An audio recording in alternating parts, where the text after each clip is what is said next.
Stuff Podcasts.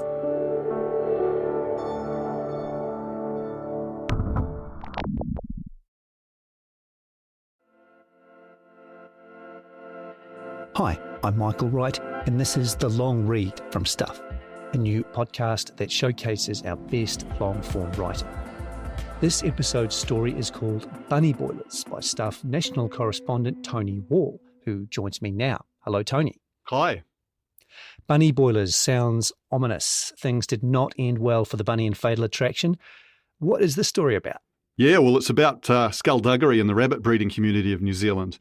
I came across a High Court judgment where one breeder had taken another to court seeking a restraining order, and I thought, oh boy, there's a good story there. That sounds strange enough, rabbit breeders taking out restraining orders against one another. What did you find when you dug a bit deeper? Well, I found that there'd been Facebook groups set up, hate groups, police were called, and believe it or not, people trying to get others committed to mental health care. So once you'd looked into it more, was it clear there was a long-form story in it? Yeah, like the first story that we ran was just a short court story using court language, whereas I thought, well, if I can really get into the details here, I can pad it out and make it into a really nice, long narrative read. And what was the key to that? Were there like people you needed to get or a scene or two that you needed to piece together? What was the key to making this a good yarn? Yeah, absolutely. Meeting the key players was great. Going out to the property where some of these rabbits were kept and actually meeting the rabbits, patting the rabbits, and talking to one of the woman at the centre of all of this, Janine Sachs, and getting her story. Well, Tony, better not keep your public waiting. Here is Tony Wall reading his story that contains a little strong language, Bunny Boilers. Before she died of cancer in 2019, Matamata rabbit fancier Lorraine Price wrote a confessional letter to breeder Janine Sachs. One night a couple of years earlier, Price wrote, she had crept onto Sachs's property near Tauranga and interfered with the rabbit hutches. She left soft toys in the playpens, drew dollar signs in the grass with Roundup, spread laxative powder on the cages, and left a dead chicken outside the converted shed where Sachs lived. It was a sick prank, wrote Price, who was an executive member of the Rabbit Council of New Zealand. The stated aim of the council was to protect the interests of all New Zealand rabbit breeders. Sachs was not a member. I'm really sorry for what I did, Price wrote. It was really mean and nasty, and I regret it deeply. She went on to say she hadn't been thinking straight because of medication she was taking. But there was more.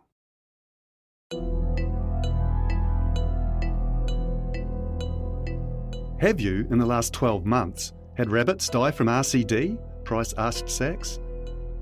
RCD referred to the rabbit calicivirus disease, which causes the animals to die painfully from internal bleeding. It was illegally introduced by farmers in 1997 and is now widespread throughout New Zealand. If you have, Price continued, I know where the virus came from and who was involved in the organisation of spreading it. And then she dropped a bombshell. Joanne McMillan organised for RCD to be spread on your property. McMillan was president of the Rabbit Council of New Zealand at the time. She and others had been feuding with Sachs since Sachs began breeding in 2016. Price explained in the letter that she had become a, quote, total believer in McMillan's cause, which was, according to her, to have Sachs's breeding operation shut down and Sachs placed in mental health care. In January 2018, McMillan had spoken publicly about how RCD had gotten into her rabbitry in Rotorua, killing several of her stock. She lost a number of rabbits, Price wrote, and she didn't think it fair that she should have RCD and not you. So she organised for one of the infected carcasses to be delivered to one of your neighbours so that they could release the virus around your rabbits. She called it spreading the love. But it was not very loving, and was done more than once to ensure your rabbits were affected, a slow and painful death that they didn't deserve and which I find sickening. The shocking revelations were the culmination of more than 2 years of warring between Sachs, her neighbour, and rival fanciers, which included allegations of theft and mistreatment of rabbits, online bullying, and even death threats. Police were called multiple times, complaints were laid with various agencies, and the parties took each other to court. Who knew rabbit breeding could be so nasty? Janine Sachs, aged 42, studied law at Otago University and was a top triathlete. She finished 9th among women at the World Long Distance Championships in Las Vegas in 2011. Around 2014, she started rescuing wild rabbits that had been caught by cats, and in 2016 began breeding under the name Bunnyton, producing specialty breeds such as mini lops, Jersey woolies, Netherland dwarves, and English Angoras. She became a target of rival breeders who accused her of spreading RCD, letting her bunnies run loose and mate with wild rabbits, passing off crossbreeds as champion stock, and running a, quote, bunny mill. A Facebook page was formed. The administrators, including Macmillan, claimed they were just trying to warn the public, but Sachs says it was a hate page spreading malicious falsehoods designed to incite harassment. I was getting death threats all the time, she says, for being cruel to animals and wrecking the breeding community. I've had up to 200 abusive messages a day through Trade Me, through texting. I've been called on my Saturday night to be told I'm a Citing the Harmful Digital Communications Act, Sachs went to court seeking the removal of the site. The administrators agreed to take it down by consent. Meanwhile, Sachs had also been feuding with her neighbour Melody Campbell. The pair shared a driveway and lived in converted sheds just a few metres apart, surrounded by kiwi fruit orchards. They'd been friends, but fell out in 2017, each accusing the other of harassment and calling police on one another. Sachs believed Campbell's cats and dog were harassing and killing her rabbits. Campbell accused Sachs of taking her cats. Sachs admits she caged one of Campbell's cats when she caught it killing a rabbit and had Campbell's Labrador impounded after it came onto her property and frightened her bunnies, causing them to run into the sides of their cages. The dog was later returned. Campbell did not respond to requests for comment. She has applied for a restraining order against Sachs and moved away from the region. She had joined an anti-Sachs Facebook group called Saxophobia, which Macmillan and Price also belonged to. After her attack of conscience, Price shared some of the group's messages with Sachs.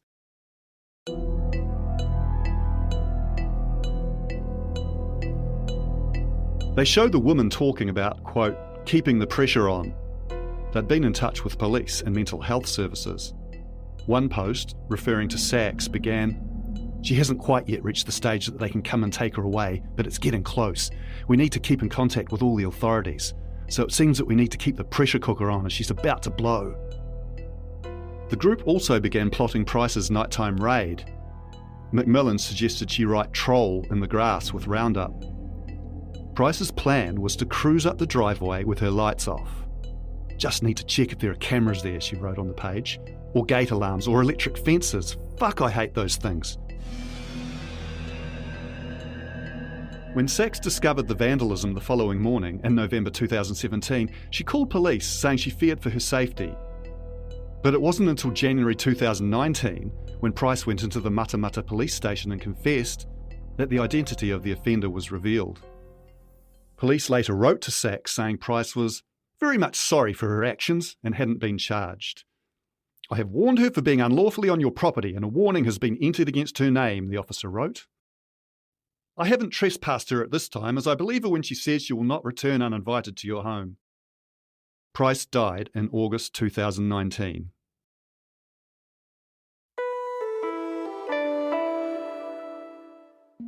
Hi, I'm Carol Hirschfeld, the head of video and audio at Stuff. If you're enjoying our Long Reads podcast, how about contributing to the Stuff supporter program? You can contribute any amount you choose, and you can do it just once, or monthly, or annually. Direct support from people like you helps us produce the kind of journalism you're listening to right now. Go to stuff.co.nz/support. In January 2018, Macmillan told the other members of the Saxophobia Facebook group that she'd been hit with RCD. "Why wasn't it Bunnyton?" one person posted. Campbell, Janine Sachs's neighbour, wrote that she would love Joanne Macmillan to pop over and share the love, or I could pop to Rota Vegas and pick up some love. Macmillan wrote, "At the moment the gift is on ice until I'm no longer a suspect. That is, I'm not really proud. It goes against everything I should be doing as an RCNZ member and president." Macmillan, who was a senior legal secretary, is now out of the breeding business and keeps just one house rabbit. She resigned from the Rabbit Council after her activities were revealed, posting an apology on its Facebook page and calling her actions disgusting and unforgivable. She looks back on that time with shame, but tells Stuff that Sachs had driven her over the edge with legal threats and court action. Sachs had even contacted her employer, she says, at which point she sought a restraining order. The court issued a reciprocal order that both women stay away from each other. I was in a terrible place, Macmillan says. She was still continuing to harass me and still going through this battle in the court and bad-mouthing me. You get to a point where you just can't take it anymore. I should have had more self-control. Macmillan says the arrival of RCD at her property had been devastating. It's terrible. It's the worst thing that could ever happen. You go out into your shed and there's dead rabbits and there's nothing you can do to stop it. It's a bit like COVID-19. You can do all the right things and still they die. She admits she met Campbell on the side of the road in Rotorua and handed her the carcass of a tan rabbit that had recently died of RCD. What was she thinking? I've got to stop this woman somehow, Macmillan explains. I wasn't mentally in the right place. Price's night raid on Sachs's property was just to play with her mind and drive her crazy, Macmillan says. It was Price's goal to send Sachs mad, not hers, she says. She and Price fell out after the latter came clean, claiming she'd been under Macmillan's influence and was bullied by her. Macmillan says Price turned on her because she didn't get what she wanted with the Rabbit Council. I never bullied her. She was a very good, very manipulative and convincing liar. Macmillan admits that when she was chatting in the Facebook group, you kind of get wound up into the moment and things get said and done that shouldn't be said and done. I told the police that I said, I've got a friend who's got gang affiliations, they'll sort her out. Clearly it didn't happen, but I said it in the heat of the moment. My son's got a slug gun. I think I said, I'll take his gun with me, something like that. I've never shot the thing, and I don't even think we've got pellets for it. Police understood it was all bravado. She says she cooperated with police and was told she had not committed any crime. Police say they have closed their investigation.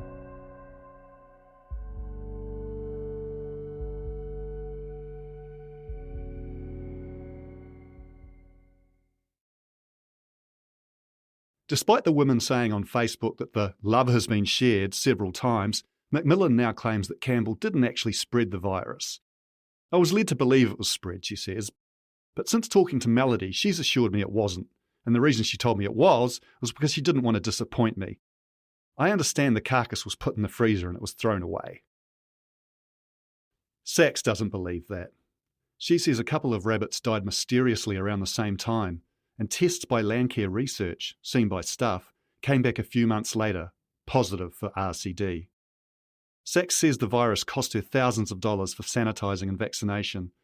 She has moved her rabbits to a new area and spaced them 50 metres apart. I guess I was fortunate in that the bunnies were so spread out, Sachs says. It didn't spread like wildfire like it did with the other breeders because they keep their bunnies in tiny little cubbyholes. Sachs says it's hurtful that she's been accused of breeding, quote, ugly mutts. She admits that some of her rabbits have escaped and bred with wild rabbits in the past, but says she's never been deceitful about the lineage of her stock. Crossbreeds have been advertised as such. I'm the most transparent breeder in the world, she says. All of my litters coming through are posted online, and people, when they get their pedigree, can look it up. She says the rumours that she had RCD in the early days of her operation, spread on the Facebook hate group, came about because an autopsy of a rabbit found the animal had a pinkish liver, a sign of the disease.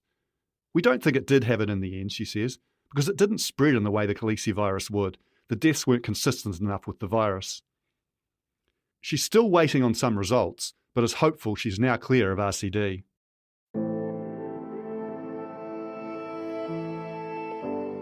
Sachs says the way she's been treated by the rival breeders, who she calls the trolls, is disgusting and unfair, and police didn't do their job, essentially leaving her a sitting duck.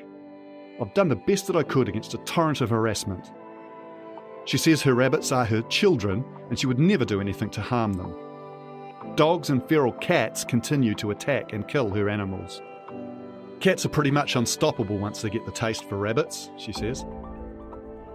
She recently caught a cat which killed one of her mini-lops, Miss Polly, and it was put down by animal control. She has started a petition calling on the Western Bay of Plenty District Council to make it an offence for anyone to come onto private property or allow their cats and dogs to do the same. She says the attacks on her reputation, including her customers being contacted directly, have affected her business. Bunnyton is about to fall over, she says, but I know it's salvageable. Somehow we're going to have to claw out of this.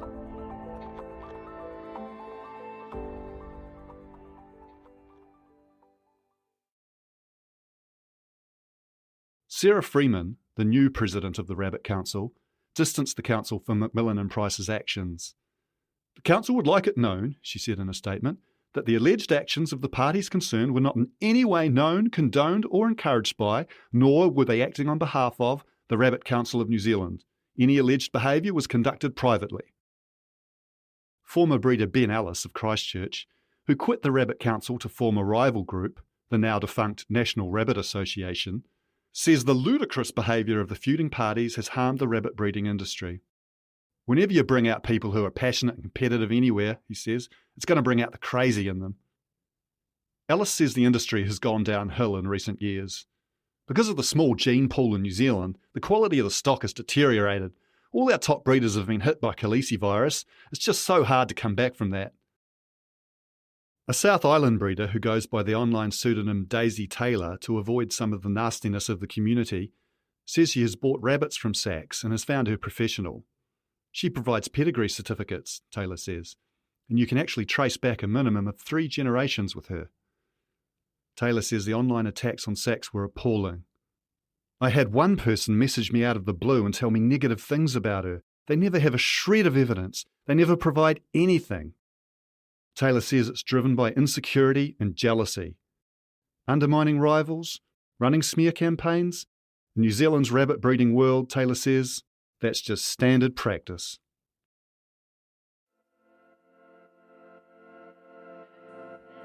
That was Bunny Boilers on The Long Read from Stuff, written and read by Tony Wall. This episode was mixed by Sam Scannell and produced by me, Michael Wright. Stuff's podcast director is Adam Dudding. If you listen via our website, you can hear this story and more like it on the Long Read podcast, available on all the usual platforms. If you liked what you heard, please give us a 5-star rating and a review. It helps other listeners find us. Thanks for listening.